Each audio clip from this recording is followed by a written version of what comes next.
Dishonored 2 was developed concurrently with Prey, and just like that game, it is a mastodon of narrative and world design. Whereas Prey is mostly interested in the theme of being in relation to simulation and the nature of reality though, Dishonored 2 takes a more grounded approach and is interested mostly in the concept of being in relationship to the self and its potentials. This video will be going deep into the metaphysics of Dishonored 2, and as usual on this channel, it's gonna be stuff not usually discussed in gaming context, and I will be assuming you have played the game. If you haven't though, don't worry. Like Prey, Dishonored 2 walks the tightrope of being both a AAA video game and having something to say, which is uniquely possible through its medium. In order to structure it, consequently, we'll be taking a look at the game through 3 lenses of increasing complexity, 3 levels, if you will. I don't want to tell you how to watch my video, but if you want to swim in the deep end, you're gonna have to stick around till the deep end. It's a pool metaphor. Violence in Dishonored 2 is much less immediate than in the first game, but in exploring it, it goes wider, deeper, and a lot more nuanced. The world is a lot brighter and clearer than the first game's Dunwall, and not accidentally so. Karnaca is a place about systemic injustice and redemption on a societal scale. As a result, the violence in Dishonored 2 is not only less immediate, but more implicit. Karnaca, the great jewel of the South, at the edge of the world. As a setting, it's starkly different to Dishonored's British Isles-style somber dampness. Instead of rain and fog, it's oceans and rainforests. The art style itself, in fact, is cleaner than that of the first game. It's not just that the years since the first game allows for a higher fidelity, but there is less of a focus on the painterly aesthetic of Dishonored. Instead, the word for Dishonored 2 is naturalistic. If you put the first level of both games next to each other, it could be different franchises, but it deserves to be acknowledged how linked the two styles are in spite of this. They are linked through theme, and most of that thematic weight is pulled by what Arkane developed in the Brigmore Witches DLC, the narrative sort of lead-in to Dishonored 2. The Brigmore Witches brought a villain and an aesthetic to the world of Dishonored, and in the second game both are used to great effect as ruminations on violence from the first game are turned on their heads. If the first Dishonored was a revenge story, Dishonored 2 is very notably not that. The questions in the first game centered around its protagonist Corvo, what he was willing to do to right a wrong, what was justified in that process, and how the very explicit violence he committed would change him and the world around him. Dishonored 2 explores the flip side of that. What can the implicit violence of the world around us do? What is justified under circumstances not of your own making? And how does the world around you, as the character, affect what the violence you commit ultimately ends up meaning? These are weighty questions, and like I've spoken about in previous videos, it enables you to discover these truths in its world rather than telling you outright what it wants to say. Consider every single target in Dishonored 2 and contrast them to the ones in the first. What is the through line here? Basically, it's about what happens to the person's honor after the actions you take.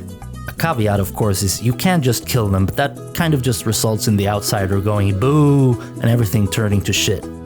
In the first game, you have the following targets. These characters are all dealt with by dishonoring them in some way, making it impossible for them to stay and act in society. A bit of a digression, the exception is Dowd, who is a more complex character. He's already doing not so well in the honor department on account of enabling all these other characters to commit their violence, and was never really able to act in society in the first place. After all, it took 2 DLCs to deal with his particular dishonor. Anyway, contrast those targets in the first game with the ones in the second game. These are all dealt with by removing dishonor put on them by a corrupt and therefore implicitly violent system. To boot, a fair few of them are good people as well, pressing the point further. We're gonna talk more about these later, but most targets are rich in meaning in their own right, and we could go on for a while about each one. But the most important ones are Dr. Hypatia, doctor, caretaker, and all-around good person.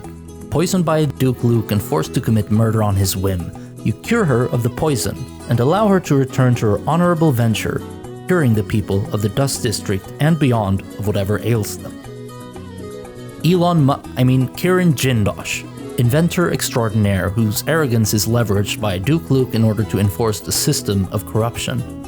You remove the source of his corruption in an action which is admittedly cruel, but so is he, unlike Hypatia, and allow him to live out his days unable to be used the same way. Duke Luke himself, Luca Abel. A different approach. You remove Luca from his position as Duke, and instead instate his body double who, while politically untested, is not a sociopath and wants a better Karnaca for its inhabitants. Like I said, we can go on for a while about each one, and we will later on in the video, but each and every target can without too much difficulty be construed this way. It is not about revenge, but about restoring a sense of justice to a world which has systematically denied it to its inhabitants. Some complaints have been lodged at the second game for having less memorable characters. I don't think that's the case.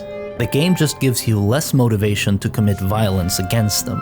Of course it does, because ultimately Dishonored 2 is not about the violence you commit, but about the violence caused by corrupt systems through its people, and how to go up against that sort of implicit violence. To borrow a term from the only good article about The Outsider, the violence in both games is miasmatic, but it functions differently in each game. This is symbolized by their respective plagues. Like explicit violence, the rat plague is a consuming force. The swarm actively overwhelms its target, restricts its ability to act through sheer force, and literally eats it. The bloodfly plague does not. The bloodfly infects and uses its targets to reproduce. It thrives on death and suffering, and ultimately even turns bodies into agents doing its bidding. Whereas rats are an explicit threat, they'll eat you if they can, the bloodfly plague is an implicit threat which always waits for its next host to carry the miasma along. I don't think it gets much clearer than this, it's an elegant metaphor. There are other things too, of course, which drive this distinction between explicit and implicit violence home. One, Delilah doesn't kill anyone at the start of the game. She petrifies one character and you play as the other. 2. The clockwork soldiers, unlike the similar tallboy machines from the first game, aren't actively controlled by a person, but just unfeeling automaton. It's not that the characters are less memorable, rather the focal point is wider when dealing with implicitly violent acts than it is when dealing with explicitly violent ones. Whereas Dishonored explores the moment of breaking the stillness of the surface, Dishonored 2 moves beyond that and explores what is underneath the surface in the first place. See, it's all pool metaphors.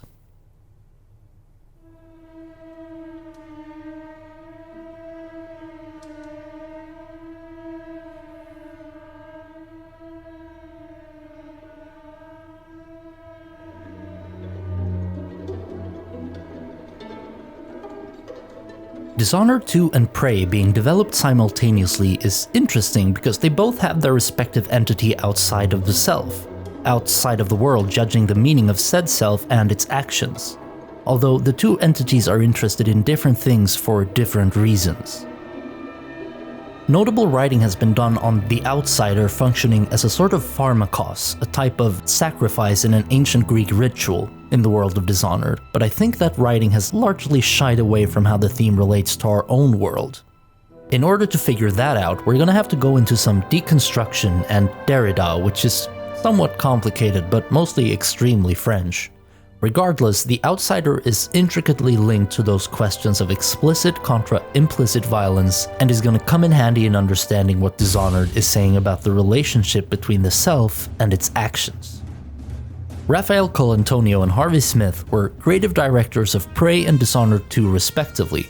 Colantonio left the studio after the development of Prey, and it feels a bit like Smith and Colantonio were at lunch one day and one of them went, "Hey man, you want to make the really weird ones?" First of all, they're both immersive sims with skill trees, myriad approaches to any given situation, and a sort of slaughter or salvage approach to two sides of a diametrically opposed morality spectrum. That much is obvious. But for the longest time, I couldn't for the life of me figure out what the outsider was even about. I didn't see the way he functioned as a bridge between the world of Dishonored and our own. That's because one of the most impressive things Arkane have been able to do throughout these last few games is make things which are both art and product in equal measure. In interviews post his departure, Colantonio has mentioned how a large part of leaving Arkane was because this was very stressful. He didn't simply want to make products, but the AAA games industry puts such a premium on easy to make, easy to communicate, and easy to understand concepts in order for the games to track with audiences. Consequently, Arkane have had to do both at the same time because, as I understand their perspective, they didn't want to sacrifice one for the other. It's admirable, sure, but also another somewhat tragic turn of the screw in what I call the Great Assumption. This is something I talked about in the video on Prey, which was pretty much the impetus of making this series on Arkane in the first place. In short, I argued, and very much still argue, that most of us carry an unthinking assumption saying games are meant to be fun, or gratifying, a product.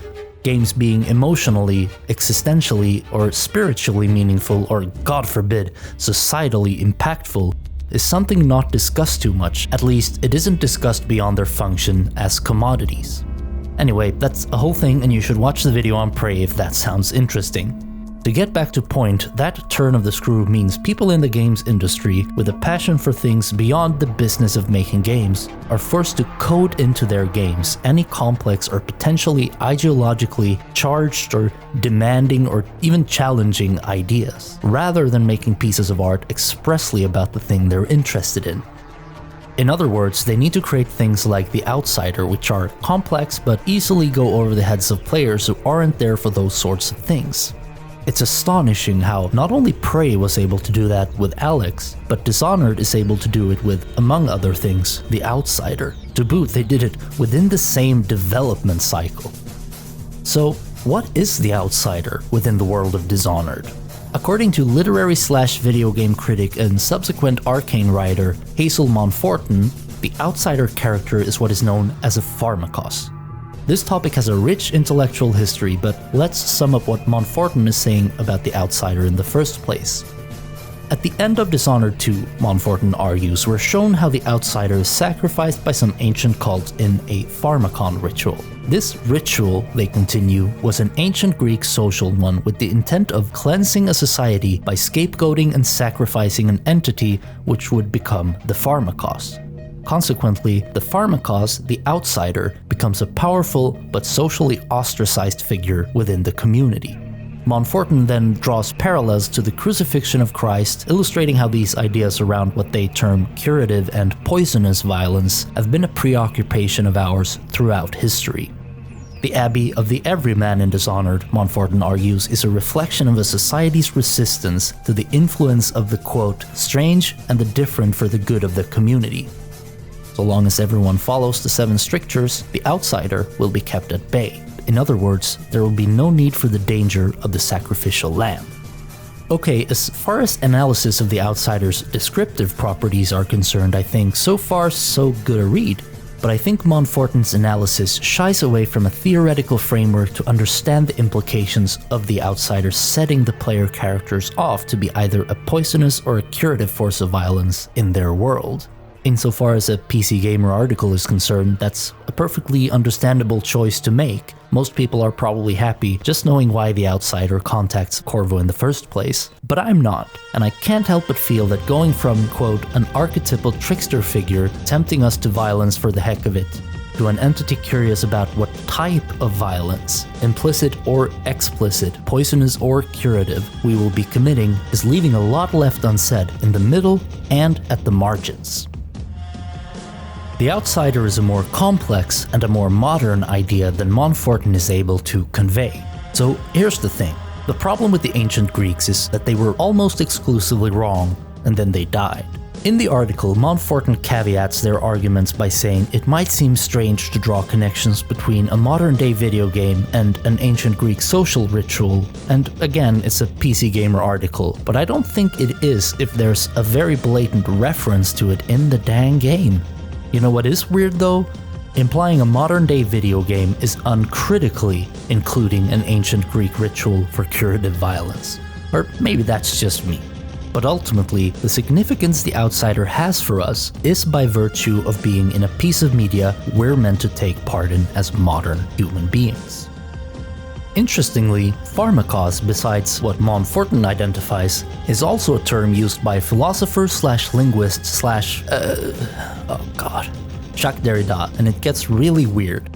Derrida is largely responsible for a form of analysis called deconstruction. In order not to get too deep into a theoretical quagmire here, I'm just going to try to illustrate how connecting these two is by no means a leap. In this context, the argument would go a little something like this. Derrida has a term called différance, which is about something's meaning only being there through the ignoring of other possible meanings. Those other meanings being necessarily pushed aside until they can potentially be activated at a later time. In the word chain pharmakeia, pharmakon, pharmakeus, Derrida notices the absence of the word pharmakos. Pharmakos being the entity such as the outsider, which is definitionally on the outside, being absent in the word chain, Derrida concludes, means there is no distinction between the outside and the inside. In other words, the possible meaning of pharmakos suggested by the other three words is always there whenever it is excluded by using any of the other three words. Does that make sense? Like, you can't use the word dog without necessarily excluding all other animals. And then at the same time, you can't use the word dog without those other animals being there to be excluded. That's the way the outsider operates in Dishonored. Insofar as the story matters to us, he has not made pharmakos in the ritual for its own sake, but to signify how there is something outside of every individual in Dishonored's world which the outsider can activate. When Corvo or Emily is presented with the gift of the outsider, consider this. The outsider is never a part of the real world, but notably more so in the second game, in the abstract, never-defined place called the Void. The function of the outsider is to present the différance inherent in the character. In other words, in being Emily the Empress or Corvo the Royal Protector, there are other potential definitions of Emily or Corvo which are excluded but necessarily present because without exclusion there can be no inclusion. Again, the ancient Greeks were wrong and then they weren't at all, and that obviously includes the pharmakon ritual. Both Prey and Dishonored clearly have deeply coded ideas about the differences between reality and whatever is on the other end of that, simulation or the ill-defined void, and the implications of those differences. While Montfortin's reading provides a pretty good and most of all well-informed key to understand that code, they ultimately shy away from exploring what those ideas might mean. The outsider is not just a force interested in what type of violence the player character will commit, but a textual function representing something deeply true about the nature of being both inside and outside the world of Dishonored. When defining what we are, those things which we are not are simply getting closer. It makes you think, are you guys okay over there at Arkane? Like, they made these two games which each examine their own respective manifestation of human violence, go on to make Prey, which moves into interspecies or even cosmic violence, and their next game is a game called Deathloop, which is all about a guy stuck in an endless cycle of violence. Like, if you need to talk, my DMs are open.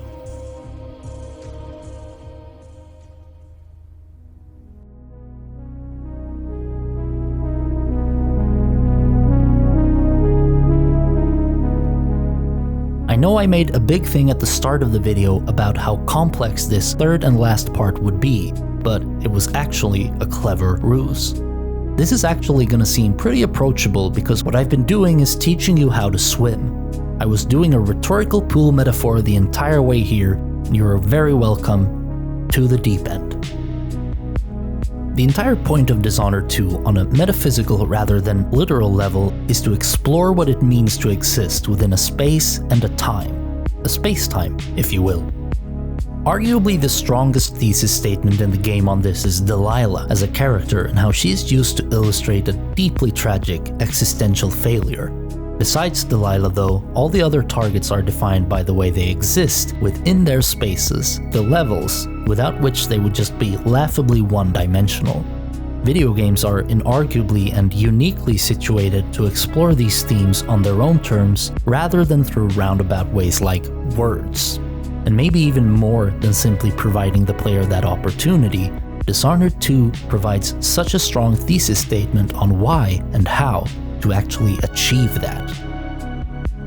One way to look at how Dishonored approaches its themes is to examine the dramatic tension used to build up Delilah as the antagonist of the story. Delilah's issue is an obsession to be something which is outside of her potential of being. Throughout the game, a lot of effort is spent building and exploring Delilah's past, the rationale of why she's doing what she's doing, but like any good story, you're not meant to take it at face value. If you do, the story goes, Delilah was Jessamyn's half-sister, born a bastard daughter of Emperor Euhorn Kaldwin. Since she was born out of wedlock, however, she would never become a princess. Because of this, she is eternally jealous, and her biggest trauma seems to be an incident where Jessamyn lied and said Delilah destroyed some valuable object, where in fact it was Jessamyn herself. This resulted in Delilah being whipped and exiled. In other words, the game uses this incident as a symbol for how Delilah regards not only Jessamyn, but more importantly, the injustice inarguably done against her. But it doesn't add up. There's no evidence presented suggesting the Emperor was a psychopath, and whipping and exiling your illegitimate daughter because of accidentally destroying something valuable has got to be placed squarely in the psychopath category. Instead, we must conclude all the people in Delilah's life, her father and sister included, suffer the same constraints everybody else does. That is, Jessamyn was a child, and her father simply cannot allow Delilah a role at court and continue to be emperor at the same time. That's why she was exiled. The incident was just a smokescreen for the emperor to act as he absolutely had to do, right or wrong, without bearing the full burden of responsibility. Everyone, Delilah included, are victims to the limit of their potential ways of being. But Delilah refuses to accept that fact. Delilah always had two options: trying to find some kind of satisfactory life after her admittedly traumatic upbringing, or spending the 30-some years of her life trying to access a form of being, the princess, through any means necessary whatsoever. Delilah is obsessed to the point of disease, where once the outsider shows her there is more than just the one path for her, gives her an opportunity to get rid of this deeply dysfunctional relationship to her world and follow a different path, she doesn't learn to accept that the way Corvo and Emily do when presented with the outsider's mark. Instead, the game shows us she bastardizes the outsider's power over different paths to being and uses it to force the people around her to walk hers. That's why the outsider doesn't like her. She uses the people around her, makes them her pawns, overthrows an entire largely well-liked government, and once she's the empress, not even that is enough. She doesn't want to rule over Dunwall, as it were. Again, the game is showing us that when the rubber hits the road, what she really wants is not what she claims to have wanted. Instead, she wants to use the power taken by the outsider to reshape the world itself according to her own desires. And so we have a parallel between the outsider and Delilah, whereas the power of the outsider gives people the opportunity to shape themselves, their being, in a way more fitting their new surroundings. Such as when Corvo is dishonored in the first game. Delilah uses that same power to shape everything around her to conform to her type of being. In other words, she denies those rules of being, defined in our exploration of the outsider, and consequently she suffers an ultimate irony, a tragic failure to exist. In refusing to be anything other than a princess, the metaphysical rules of Dishonored's world condemns her to be what she so desires only outside the world of others. In the end, Delilah is trapped in her painting, ruling over an imagined world shared by nobody. She is, and always was, and this is the point, stuck in an imagined world which she can never leave because she always refused to let it go. If Delilah is the tragic representation of a failure to exist in anything possibly called reality, the other targets, other villains in the game, are the opposite in that they show how existence is created, so to speak, only within a given space. All the targets are woven, expertly so, into the very fabric of the levels you find them in, and every story is the same. Hypatia is a part of the Addermeyer Institute as much as it is a part of her. You learn about her through exploring the space. This stands in contrast to the first game. None of the characters in the first game would be where they are had it not been for the coup. In the second game, all the characters are where they would be anyway, coup or no coup.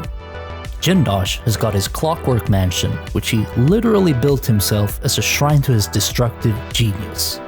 Brianna Ashworth has been the curator of the Royal Conservatory ever since the events of the Brigmore Witches. Paulo and Liam Byrne in the Dust District exist only in relation to each other in their battle over the space they share. Luca Abel is found within his palace, grotesque, interestingly out of time and modernist looking, where his character is made starkly clear by the way his sycophantic guests behave on the premises. In fact, the only time we see these characters outside of their space, they come across as shadows of themselves. In Aramis Stilton's Manor, we learn about the seance used by the conspirators to bring back Delilah from the void, and in the act of talking, doing, or even performing rather than being, they look ridiculous. Suddenly, the Duke is no longer this tragic, overly self-important, knowingly abusive Karnakan figurehead fawning uselessly over Delilah, who is suggested to have some sapphic leanings alongside Ashworth. By the way, the game has a lot of fun with vague allusions to sexuality and gender roles if you know where to look. Instead, Luca Abel compares the seance to all the orgies he's had. The way you deal with the characters is often to reconnect their essence to their spaces, if they're good people, or to permanently disconnect their corrupt selves from their spaces if they are not. Take a look at that ending if you want this plainly illustrated.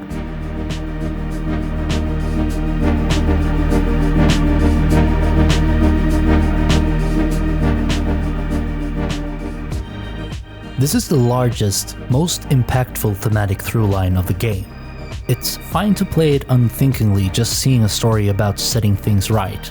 It's a perfectly serviceable read that way too, but with this stuff in mind, you realize the depravity and the sorrow of Delilah. You realize why your actions impact the world the way they do, and you understand both how and why the world is made up of characters built to feel like they exist.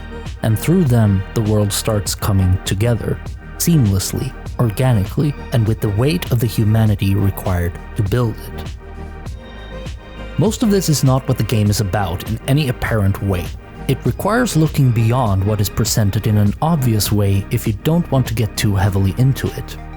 And while it isn't proof of anything, it seems at least a lead writer for Dishonored 2 agrees, providing players an experience of being is what it's all about. Games present stories just like any other medium, but much like we are defined by what we are not, they are distinct from those other mediums through something they can do which others cannot, and vice versa. Words or text can lay things plain in a linear, literal way no other medium can. It is representational of ideas rather than other parts of our existence. Photography can depict ideas about reality removed from the incessant flow of time. Film can do the same, representing lived experience visually through a set piece of linear time. Video games cannot do these things as well as those other mediums. What it can do is what has been discussed in this video. Allow people to communicate ideas to others through enabling them to experience representations of those ideas on their own terms, their own time, and in a world built expressly to communicate that idea. A text cannot enable you to perform violence. Because a film cannot enable you to perform that violence, it can never give you a sense of being. And since a photograph can only display ideas removed from time, it can never fully depict the necessary context of that idea as it exists in time and in space. In order to know something, you can't be told or shown. Instead, you have to experience it. And to do that, you've got to swim in the deep end. Thanks for watching.